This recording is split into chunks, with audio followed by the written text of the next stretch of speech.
see. Hello, everybody, and welcome to Savvy Women of Social Media. I am your host, Michelle, and we are coming to you live today with Nita Brown.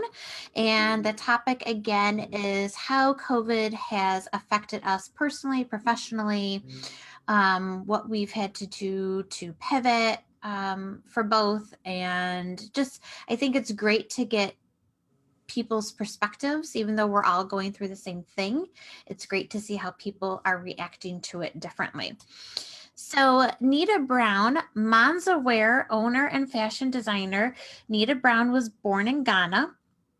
She completed her secondary schooling in Ghana, received a BA in history from Columbia University and an MBA in international management from Georgetown University. And she speaks French and Ashanti. Is that how you say it? That's correct. Okay. Brown's passion for fashion was inspired by her mother. She grew up surrounded by the constant interactions of her mother and her tailors about fabric choices and styles. Courant. Her mother's flair for color, quality fabrics, and tailoring have influenced MansaWear's structured silhouette, bright colors, and bold fabric prints. And it is MansaWear, right? It's MansaWear. MansaWear. Okay, so MansaWear is a permanent fixture at Rochester Fashion Week, where Nita debuts each year's fabric and style collection. MansaWear is sold at the Memorial Art Gallery's museum shop or at the full-fledged retail site MansaWear.com or in person at her Park Ave store. MansaWear has been featured in numerous media outlets, including the Rochester Business Journal, the Democrat and Chronicle, and Channel 8's CBS's Be Inspired show, News 10 NBC's Spotlight segment. The multi-talented Brown was an administrator with the Rochester City School District and has over 20 years of international business experience in general management, finance, management, consulting, and business development. She started her international career as a college intern with the World Health Organization in Geneva, Switzerland, and was hired upon graduation to help create and implement a sustainable fundraising strategy for the global program on HIV.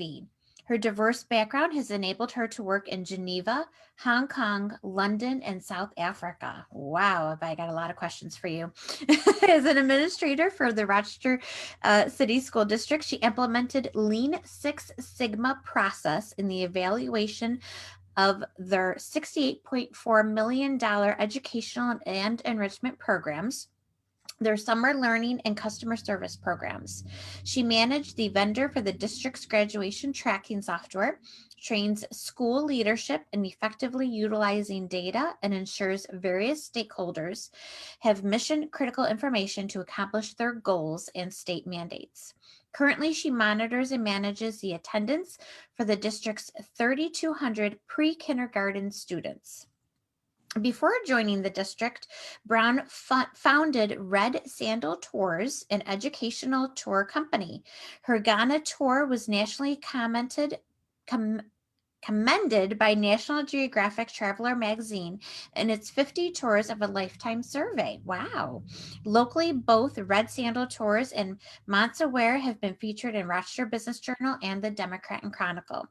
She also consults and conducts workshops on best practices in fashion and fabrics, multicultural pedagogy, thank you, and global marketplace issues such as globalization and its impact on local economies.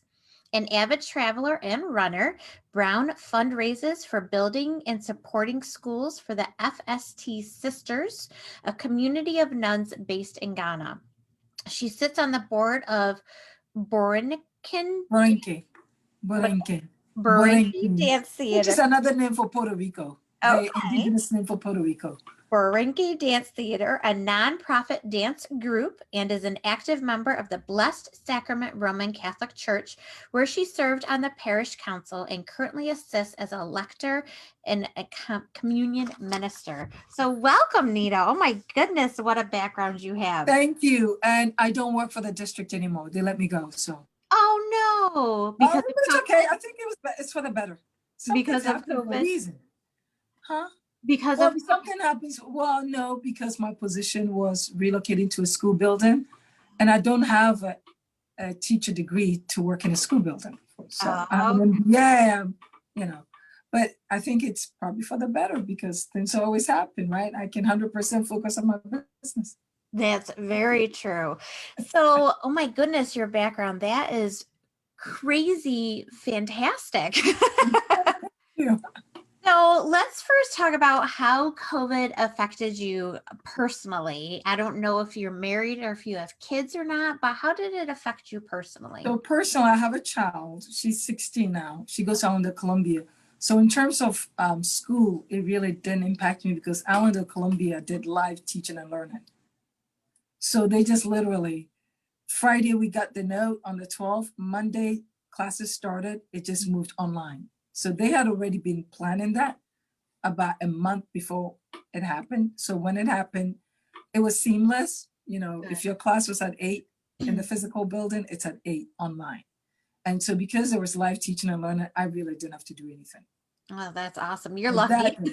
So I was very lucky. Yes, I didn't have to go through on the, you know, and then my job, we work from home, so I could work from home.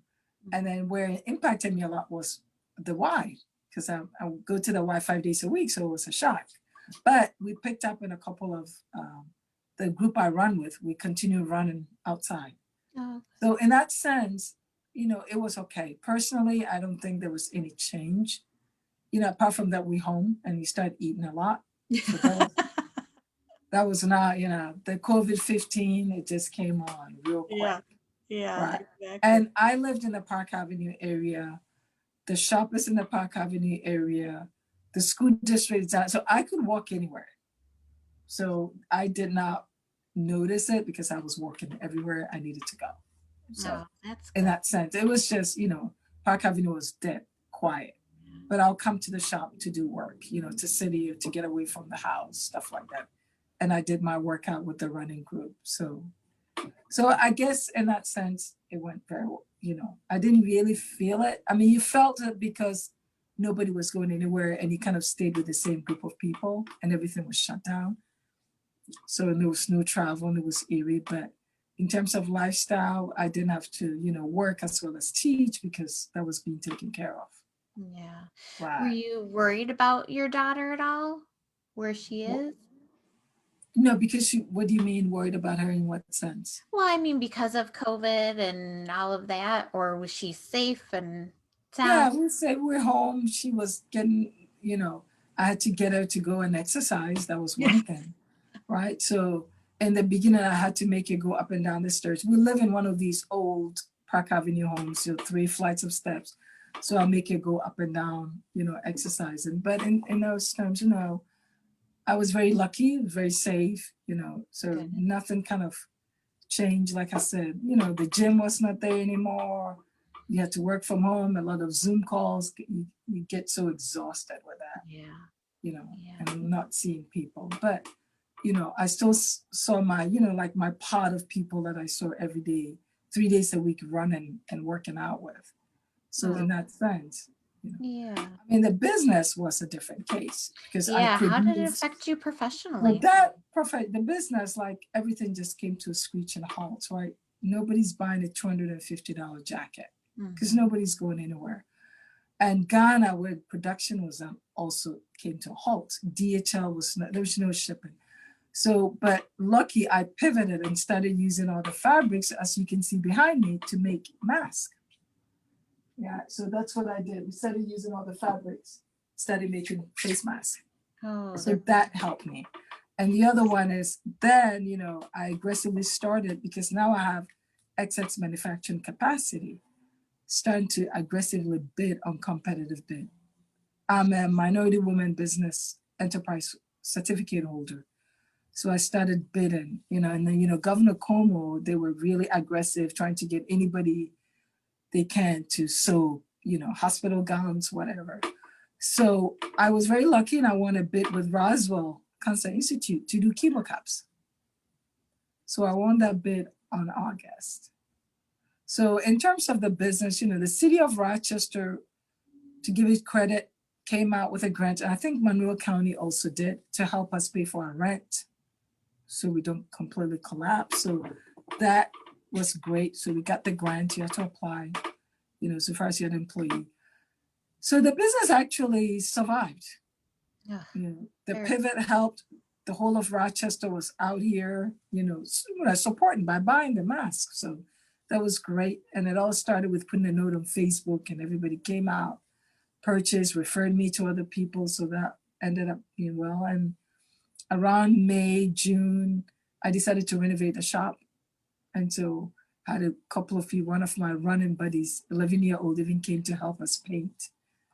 So it ended up being well. So COVID kind of, but on a personal note, I know at least 2 or 3 people, first degree of separation, that died from COVID, all got COVID. I'm so sorry.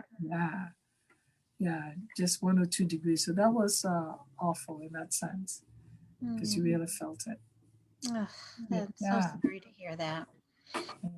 I've known a couple of people who have gotten sick with it, but not luckily passed away. So these were like, 1 or 2 degrees of separation, so it's like, wow, it's really out there. People are really dying from it. Yeah. Oh, that's awful. So what types of clothing do you make, or were you making before this? So I'm still doing the same. I am wearing, so what I do custom and ready to wear clothing. Okay. So a lot of my clothing is very structured, it's very simple, and I'm wearing one, it's a jacket. But the whole concept of MansaWear is take your MansaWear outfit and you should be able to mash it up, mix and match with things already existing in your closet. So it's seamless. So I don't know whether the customers will see or people will see. But right now, the jacket is a MansaWear, but the dress is a sheet that I found anywhere. So basically that's what it is. So you come in, you can, if anything in the shop fits you, you can put it on.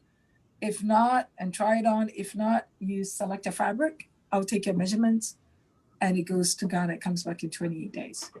So I do jackets, tops. I don't know whether it's appropriate to pan the go ahead. camera out so people can see. So, I do skirts, right? Pants for people to wear, regular simple pants like this. A lot of skirts, men's shirts, and I think you can see some of them. And we have tons of jewelry and I think I'm covering my feet. Tons of jewelry and accessories. And basically, that's about it. So the key is, and then when people come in for appointment, I ask them to bring a pair of earrings or a shoe they love so we can style. And because a lot of the fabric has 2 or 3 different colors, there's always something in your closet you can work with. And so we go through that. And so that's what I do.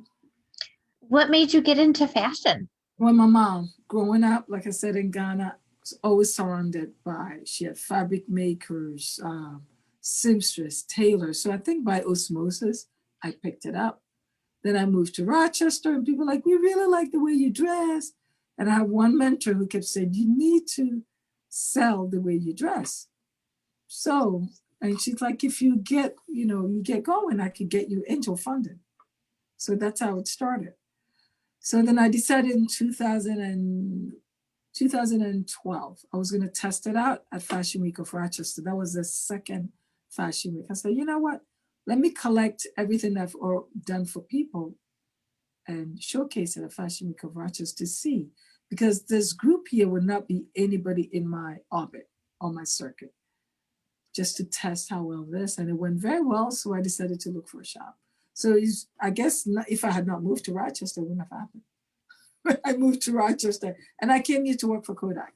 That's how I came. Okay. So Kodak recruited me out of business school, out of Georgetown, to come work for them. Wow. Now, do you still have family in Ghana? Yeah, my mom lives in Ghana. She comes and visit. I have a sibling there, and then the rest of us, some of us are in London, and there are 3 in the States. Now, how were they affected by COVID? think everybody's well. Everybody's doing well. The only impact we had is we had to cancel my niece's wedding. This was going to be in London, and everybody was going to fly into. It wasn't going to happen. So that's about it. Yeah, that's good. Everybody's doing well. All the extended families and nephews and nieces. Yeah. Oh, that's wonderful. So now you got this grant, I think you said, for making the masks. How long have you been doing that now? And you're still doing the masks for? Well, the mask, I did produce a lot. I still do it. And right now we're doing a lot of matching sets. So people want to match their outfits. We're doing a lot like that. But I do have a lot in inventory. So the mask, I'm just producing it as I go along. And right now I'm doing more gaiters. You know, the gaiter is the one you pull over your neck, because as we go into the winter season, it'll be much easier to wear than the mask, because you just pull it on.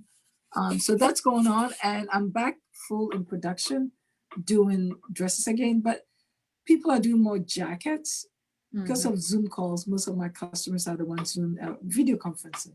Tops a lot. Yeah. Yeah, they want to look professional on top, mostly on the bottom. So that more has picked up, and just general jewelry. We sell a lot of jewelry here too. So we have like unique, like these button necklaces. So they're like, oh wow. Yeah. So we still sell them. You can get in solid or in print. Yeah. So you can do that. It comes in stripes. And that stuff you handmade? Yeah, that's all done in Ghana. That's all handmade in Ghana. Yeah, so all that's done. So anything that's fabric, it's bead, it's wood, it normally comes from Ghana. And if it's metal, it's when I travel around and I see stuff that I like for the shop, I just buy it and have it.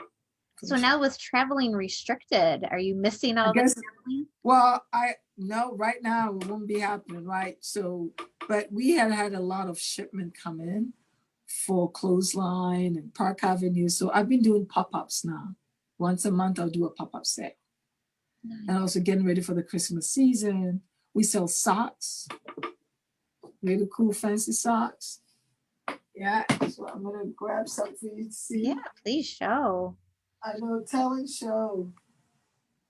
So they all come from Ghana, so we just. Oh, those are pretty. Yeah, so we selling a lot of them, and so things that are coming from Ghana could come in, and the masks are done here in Rochester. So I do have 2 seamstresses. So the concept with custom made is normally when you're going for custom made, before the outfit is finished, you go in for a fitting. In my case, we get the finished product here in Rochester. So I work with 2 to 3 very talented seamstresses. So normally the outfit is finished, you go in, and if there's any nip and tucks that they need to do, they'll do it here.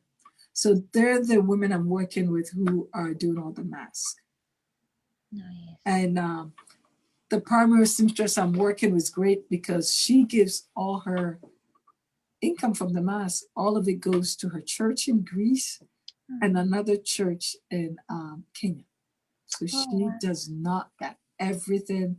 I do alterations, everything goes. So it's been that's wonderful. Yeah, it's been really wonderful. She's blessed to work with people like that. So now with your pop-up shops, are they right outside of your store? They're right outside of the shop on the sidewalk. So I am located right across from Magnolia's on Park in Oxford, next to Half Pint. So we'll put up the tent that we used to use for Park Avenue Festival. I'll put it right there. So you can actually walk through, right? The sidewalk is still open, and then the pop-up shop is there. I'm sure that really must have not upset you, but definitely affected you when all of the festivals were canceled. Yes. And all of that. Absolutely. Especially Clothesline. I was like, oh no. Because I would think you would get a good amount of traffic at those places and sales. Oh, I do. So. Yeah. No, absolutely. No, those were big. But the pop-up sales have been actually great because it's attracted people like passing by. So I have a banner.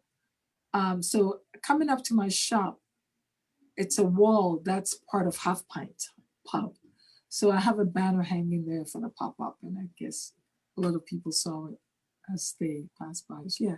No, so that's been a change, not having the festivals. Yeah. It's a big change, yeah. Because But I know from my experience from going, you get a lot of traffic at Park Avenue. yes, Yeah. a lot of Have traffic. you noticed? No, Go go ahead. ahead. I'm sorry. Well, the I was gonna say the traffic has been different now. It's been everybody because everybody has to get a mask. So it's been that type, everybody's getting it. More safety now, like I've moved into the safety realm. Um, but the pop-ups have, well, I've done only two because I did one for Park Avenue and I did one for Clothesline. I'm gonna do another one for October and November. Because normally I would have been doing the country club circuit. In November, we do a lot of country club circuit.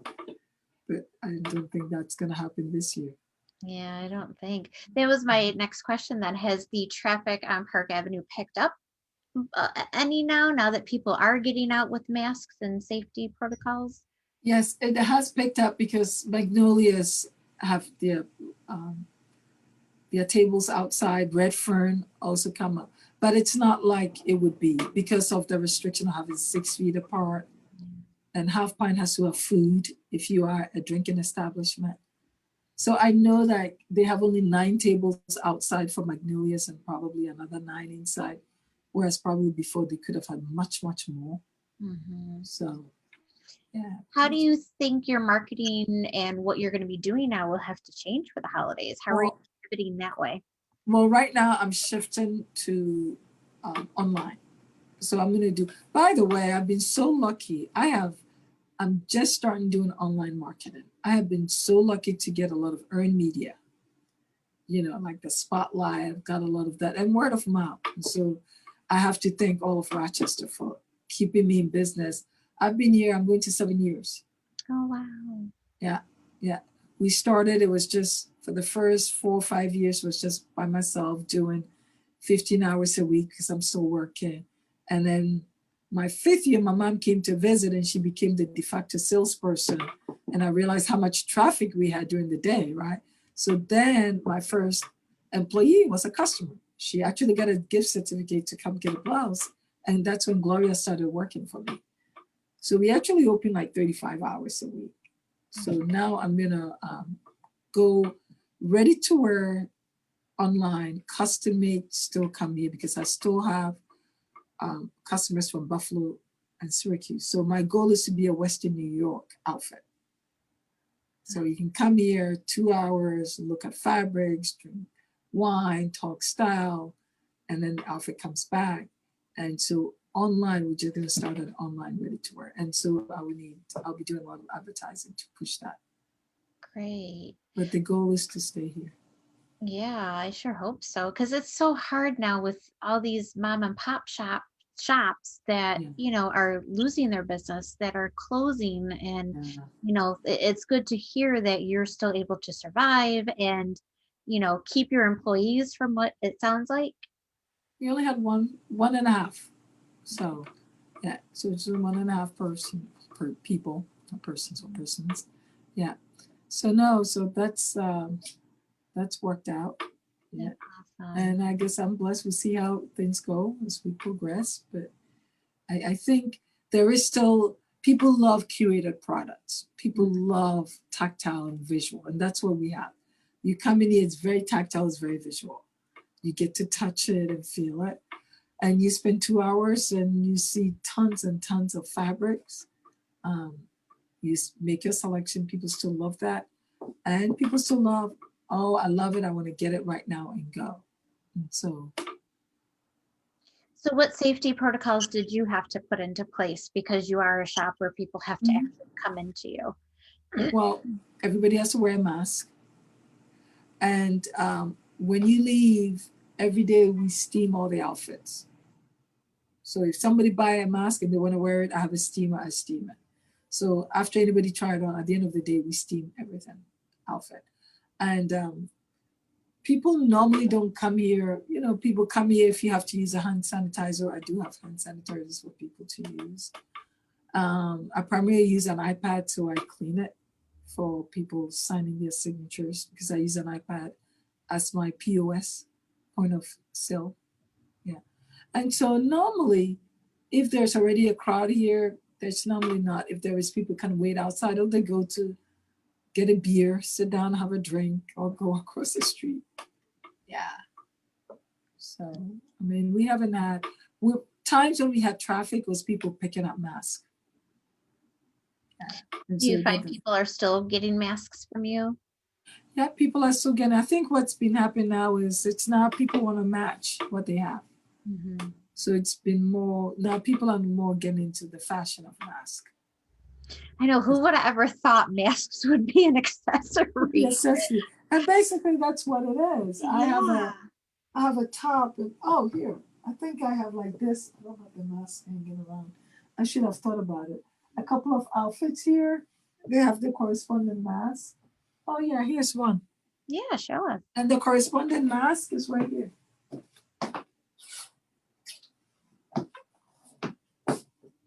So yeah, so you can get.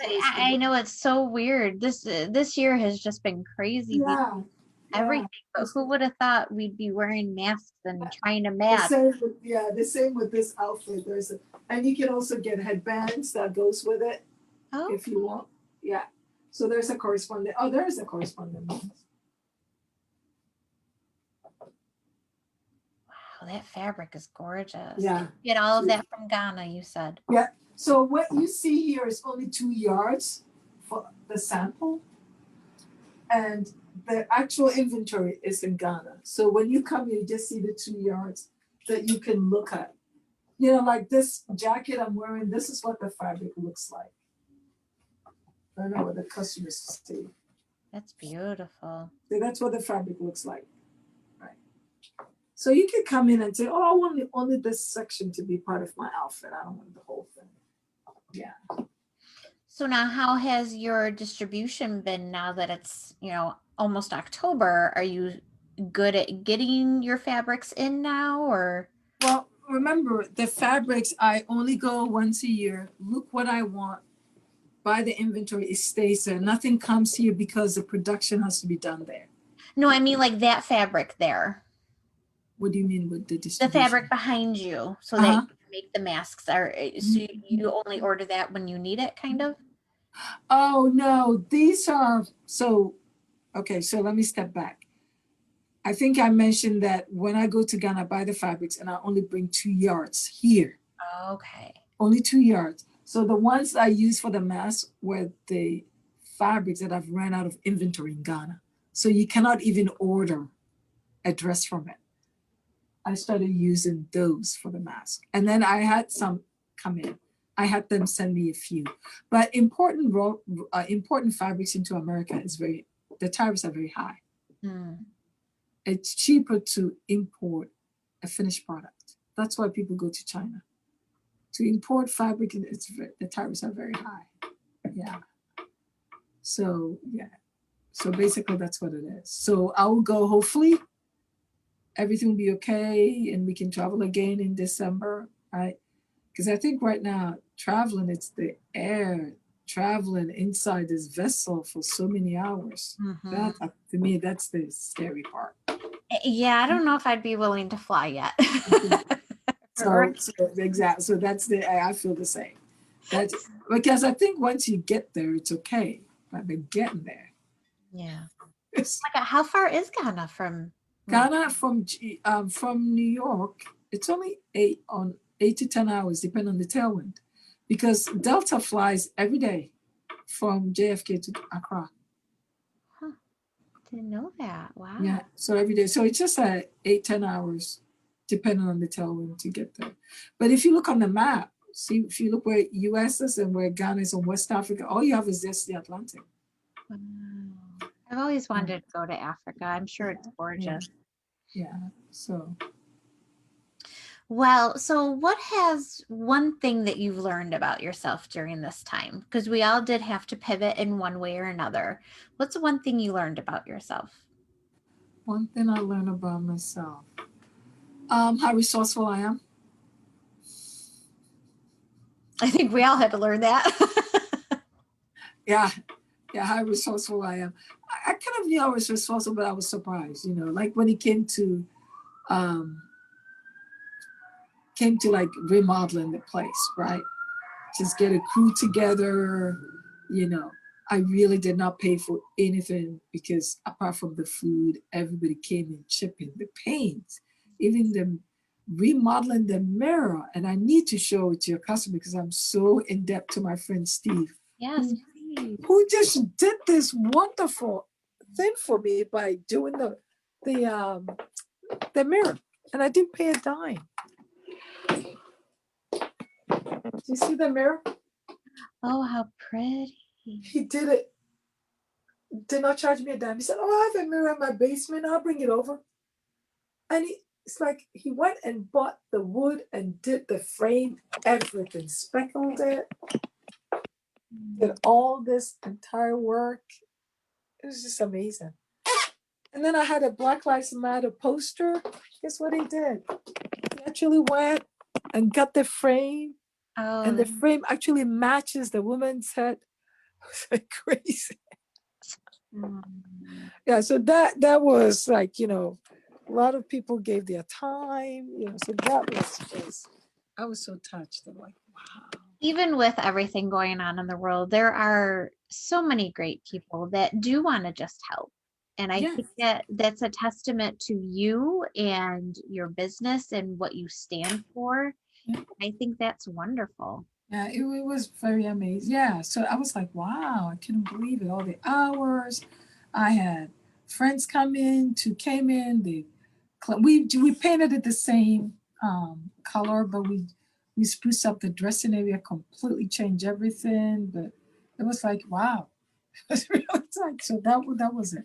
And just I think all of us, right? Everybody did their part, right? It's not everybody did their part because everybody decided to wear masks, adhere to the rules, elbow, um, elbow fist people instead of, I think we all did it, right?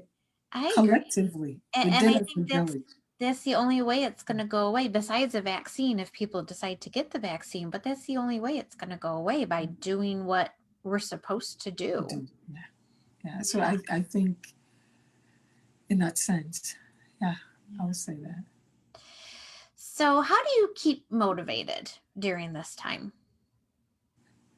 Um, I meditate, I exercise, and I, you know, stay with my bubble, video chat, talk a lot, um, stay with my bubble of group of friends, you have to reach out to them, they reach out to you, more of that, and just being positive and realize, sooner or later we have precedents, right? The Spanish flu, it took a while, it's gonna go away. So this is also gonna go away. But we also learning new stuff, right? We're figuring out that education can be delivered in more than one way. That's Yeah, something we are learning. It's a painful learning curve to go through. It's really painful, but I mean, like I said, I'm very grateful that I don't have to teach since. And my daughter Allendale open fully can be on campus, so she's on campus. The bus picks her up. So in that sense, my life has returned to normal, and she comes home. The only difference is there's no sports, and she's a competitive swimmer, oh, nice. right? So there's no sports, so that's kind of hard. Yeah. So, but How real did she soon. adjust with not being able to see her friends for a while and stuff like that? Well, I think with them that's teenagers because they were all already online doing TikTok and all that nonsense. I don't think they felt it as much as we did. Yeah. Because even have you seen them at the parties before? Everybody's dancing with their phone. Mm-hmm. Mm-hmm. Right? So I think they didn't feel it. They wanted. We had one sleepover, but it was in a tent. We had tents pitched out in the yard. So three girls, everybody had their own tent. Yeah. And that's how we had the sleepover. But I think with that, I think that was it. So I think it was okay. So what have you been doing to keep busy besides, especially when it first hit, we weren't really allowed to go anywhere. Anywhere. We just stayed. What were you guys doing just to keep busy, have fun? Well, when it first hit too, we're still working. So at the school district, everybody remember that was chaotic. For the school district, it was hard, right? All of a sudden, what do you do? Because we are the one trying to get. So in that sense, it was crazy. Everybody trying to figure out what the day is going to end up being. And then once we got it, my routine became running with my group. With my daughter, we started getting movies, and it was horrible. Movies, great, but ice cream. That was where, oh my gosh.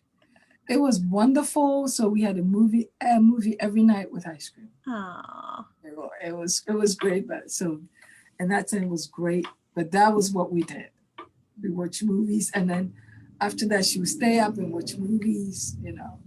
So that's what we did. And then the school year ended. So the school year was interesting because they also had live music and band, and they had a live concert. So that was kind of interesting. But I ended up going for a lot of walks. Like I would get up and walk all the way to my East Avenue Wegman, 4 miles away, just to get coffee and walk back. It's just, yeah, that's a long walk. Yeah, this was in March, right? March, when in April, it's like, oh my God. So yeah. So we did that and just worked, and it's kind of figure out. I'm sure everybody did the Zoom happy hour. Oh yes, I had a lot of virtual lines. That's for sure. Yeah. So I guess that's what we all did. And then in May, when things was easing up, we went hiking. Went to Electric Park. Oh, it's gorgeous. Like, yeah, when things were opening up a little bit. Nice. Hiking, yeah. Well, thank you so much for doing this, and nice meeting you. This is our first time, even though we live in Rochester, this is our first time meeting. So, and I have to thank Michelle Roberts. Yes, that's right. If I hadn't been her, I would never have heard of you. Oh, yes, I love it. I have a question. How long have you been doing this? So I've been doing social media since 2010. Mm-hmm. I started as a virtual assistant, got on social media, fell in love with it, learned everything that I can at the time, and clients who were my virtual assistant clients wanted to learn more, and there was just a big need for it. Right. So yeah, I love coaching and doing one-on-ones and stuff like that. And again, now it's a lot of Zoom. But yeah, I started this group. I'm not sure when I started the group, but then I took a back seat to it because I had health issues a couple years ago. I was diagnosed with breast cancer. So I took a back seat to it. And then I really started focusing on it more and more once COVID hit because I had the time. But I really wanted to do this series because, like I said at the beginning, we're all going through the same thing, but we're all doing it differently, and it all affected us differently. And I thought it was important to hear people's, views on, not views, but how they're handling it and what they're doing with it. So, but yeah. I was one of those who listened to Governor Cuomo every day at 11. I think me and all the women in New York State, right? Every 11 o'clock, that was another ritual that I did. Every 11 o'clock. Yeah, how funny. I know, that's one ritual. I've already forgotten about that ritual. Yeah, that is funny. I know I'd be watching something and he'd come on TV. I'm like, oh, I was in the middle of watching something. He would always come on during my soap operas. Oh, your soap opera. Yeah. It was usually around my soap opera or something I was watching. He would come on. Well, how can people get in touch with you? Well, you can find us online. We're on all the social media platforms as MansaWear. You can go to our website, www.mansawear.com. You can call or text 585-305-8292. So once again, the call or text number is 585-305-8292. And if you forget MansaWear, you could just put my name, Nita Brown, and it will pop up. And then you can just find us there, or you can come down to Park Avenue. We are 367 Park. We're right on Park and Oxford, across from Magnolias, next to Half Pint, down the street from Redfern. So it's a pretty, we're not the busiest hub. We're not where, the other hub is where Giants is. We're the next busiest hub. Yeah. Oh, awesome. Well, thank you so much for doing this. And then Thanks. when we're done and this posts in the group, just make sure to go and comment, Nita, with all of your information. That way people have it. And if Right. you have any questions for Nita about what she is doing, make sure to comment below and we will make sure to get those questions answered. So Well, thank thank you. you. Thanks everyone too. Yes, thank you for doing this. Nice to meet you. And you have beautiful, beautiful, beautiful stuff. Thank you. It was too nice to meet you, Michelle. And thank you everyone out there. Yes, thank you. And I will talk to you guys soon. You guys have a good day. You too. Bye-bye. Bye.